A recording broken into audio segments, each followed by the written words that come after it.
Over the last year, markets have had a torrid time, with many well-known stocks losing more than 60% of their value. At the same time, some popular and inexperienced YouTube channels have cost their followers significantly, ignoring risk management completely. The same gurus followed by mainstream media are now trying to second-guess the market bottom to save their blushes. But whilst nobody can be sure where the bottom lies, we can make some educated analysis to move the probability of finding the market bottom into our favour. In a previous video, we looked at dollar cost averaging into market declines which were greater than 25%. In this video, however, we look at finding the market bottom using the relative strength indicator, whilst comparing the tactic to other past market declines, and the findings may pleasantly surprise you. As always, if you find value, please hit the like button and consider subscribing. Before we look at this approach to find the market bottom, we need to determine which market declines we intend to compare. For this exercise, we'll look at the dot-com bubble and the Great Financial Crisis, whilst comparing where we are today in 2022. Both major crashes were chosen due to the orderly fashion in which they declined over many months, similar to how the current market is declining. The pandemic decline, on the other hand, was a rather freakish event unlike any other. The approach we're going to use is the relative strength divergence technique. Before moving on to the charts, let's simplify what a divergence looks like. The relative strength index on its own offers guidance on whether prices are overbought or oversold. The common metric suggests that when the RSI line crosses below 30, it's oversold, and when the line crosses above 70, it's overbought. For our analysis, however, we're not going to use the indicator in its purest form. We're simply looking for divergence. If, for example, the RSI line is rising, determined by higher lows, whilst the price of the asset was in decline, this is referred to as a divergence. In other words, the RSI indicator might display a positive change in momentum before a corresponding change in price. Such a divergence is classed as bullish and is how we intend to find a bottoming in the market. Let's first look at the approach against the dot-com bubble era, using the S&P 500 as the benchmark on a weekly timeframe. The peak was seen in the year 2000 and found its bottom in late 2002, declining around 50%. Anyone using leverage without any risk management would likely have lost everything during that period, whilst others who were able to protect some cash were searching for a market bottom to re-enter. At the bottom of the chart we have the RSI indicator, and it's where we could have focused to call the market bottom. If we look at the first significant portion of the decline, we can see that the market lows are also met with lows on the RSI, therefore no divergence, and confirms that a decrease in price is met by a decrease in momentum. The same can be seen on the next portion. A lower low reflected by a lower low on the RSI, again no divergence.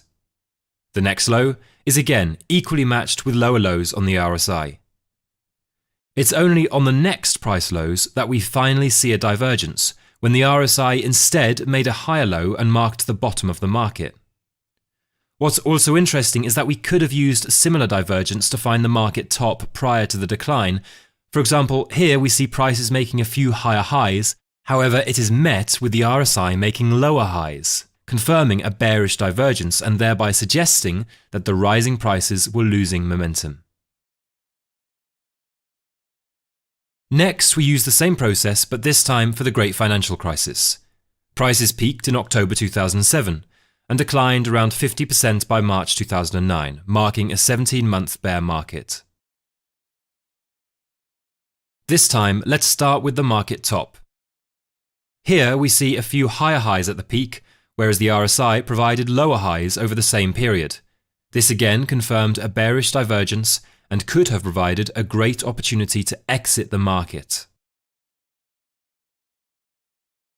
The market bottom could have been called too early on this chart, although still near to the bottom. The first attempt would have been made here, where a lower low in price is met by a higher low on the RSI, confirming divergence but not quite the bottom. The next divergence marked the bottom of the market, when we saw a new low in price followed by a higher low on the RSI, a great opportunity to start taking up positions. Before we move on to 2022, let's quickly look at the pandemic in early 2020. Due to the dramatic fall in just 4 weeks, it would have been difficult to mark the bottom. Remember, we're analysing orderly declines, which this certainly was not. Interestingly, however, we could have marked the exact top prior to the decline. We can see here that the market made an orderly all-time high. However, at the same time, the RSI made a lower high, confirming a bearish divergence. We could have therefore exited right at the top, prior to the first week of decline. Next, we use the same process, but look at 2022 to see if we can find the bottom. Or if you're viewing the video later, did we find the bottom? As of today, the S&P 500 is down approximately 22%, although it achieved a prior low of around 27%. If we start with the market top prior to this year's decline, we can see once again that the market made an all-time peak with a higher high, whilst at the same time the RSI made a lower high. This marked a bearish divergence and could have been a great time to exit the market. Next, we look for the bottom. We can see that price made a lower low, whilst the RSI made higher lows, confirming a bullish divergence. But will it confirm the market bottom? Regardless of whether the divergence does mark the market bottom or not, we can't argue that the probability has been moved into our favour. Finding the bottom does not, however, stop here. There are other metrics we can use to gain some confluence with the divergence approach. For example, if we look at the S&P 500 monthly chart, we can see that price has been showing support off the 50-month moving average, a point at which prices are currently sat. If we look at the recession indicator I presented in our blog previously, we can see that since 1988, as soon as the recession probability line reaches 90% or more, the market bottom is achieved. The only real anomaly was seen during the dot-com bubble here. The indicator made a high, but the stock market was only halfway through its descent. However, at the same time, we did not see a bullish RSI divergence. It was only the very bottom that we did get the RSI divergence, aligned with the recession peak. The financial crisis saw a peak in recession probability and a bullish RSI divergence, whilst the market hit a bottom. In 2022, we have the same peak recession probability and a bullish RSI divergence. We can never be truly sure when the bottom will be in, but the RSI divergence technique certainly adds confidence. I have personally built a few positions in the indexes, whilst my trading approach will act accordingly to the market conditions.